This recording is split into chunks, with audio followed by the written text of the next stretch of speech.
So figure of speech here next நம்ம பார்க்க போறது anaphora.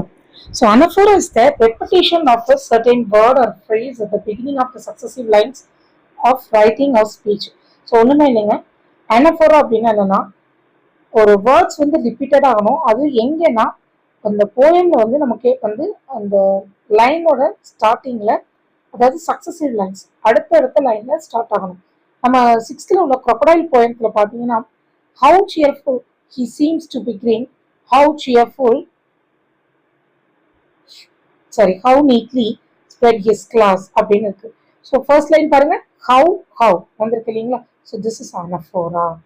ஸோ நமக்கு how அப்படிங்கிற வேர்ட்ஸ் வந்து என்ன ஆகுது, ரிப்பீட்டடா ரெண்டு அடுத்தடுத்து சக்சஸிவ் லைன்ஸ்ல வர்றதுனால திஸ் இஸ் anaphora.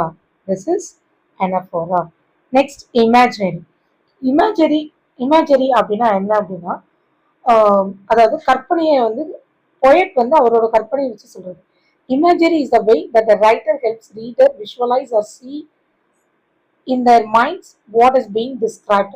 ஸோ இந்த இமேஜரி வந்து எதுக்கு நமக்கு ஹெல்ப் பண்ணுதா, போயட் என்ன எழுதியிருக்காங்களோ அதை அப்படியே நம்ம விஷுவலைஸ் பண்ணி நம்ம மைண்ட்ல திங்க் பண்றதுக்கு இந்த இமேஜரி ஹெல்ப் பண்ணுது.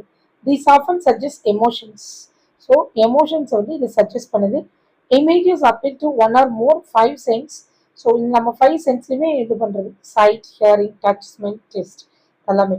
இப்போ எக்ஸாம்பிள் பாருங்க, that hears the sweetest music. So music வந்து நம்ம கேட்குறோம், ஆனால் மியூசிக் வந்து ஸ்வீட்டஸ்டா இருக்கு அப்படின்னு சொல்றாங்க. ஸ்வீட்டுங்கிறது நாம வந்து நம்ம டங்க்ல வந்து டேஸ்ட் பண்ணக்கூடிய ஒரு இது 5 சென்ஸ்ல ஒன்று. ஆனால் அது எதோட ஒப்பிட்டு இருக்காங்க, மியூசிக்கோட கம்பேர் பண்ணியிருக்காங்க. ஸோ அப்போ காது வழியா நம்ம கேட்குறோம் அப்படின்னா அதுல வந்து ஸ்வீட்டஸ்ட், அந்த ஸ்வீட்டை கொண்டு வந்து மியூசிக்கோட கம்பேர் பண்ணி சொல்லியிருக்கனால this is imaginary. It was a dark and cloudy in the wood.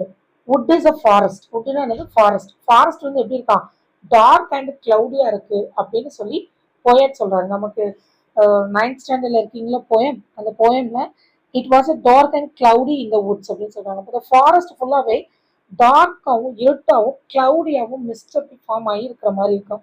So இதை வந்து நம்ம என்ன பண்ணுவோம்னா, போயட் அந்த லைன்ல இருக்கிறத நம்ம அப்படி திங்க் பண்ணுவோம் இல்லைங்களா. ஸோ அதுதான் இமேஜரி. ஸோ வீடியோ பிடிச்சிருந்தா லைக் பண்ணுங்க, ஷேர் பண்ணுங்க, சப்ஸ்கிரைப் பண்ணுங்க. தேங்க்யூ.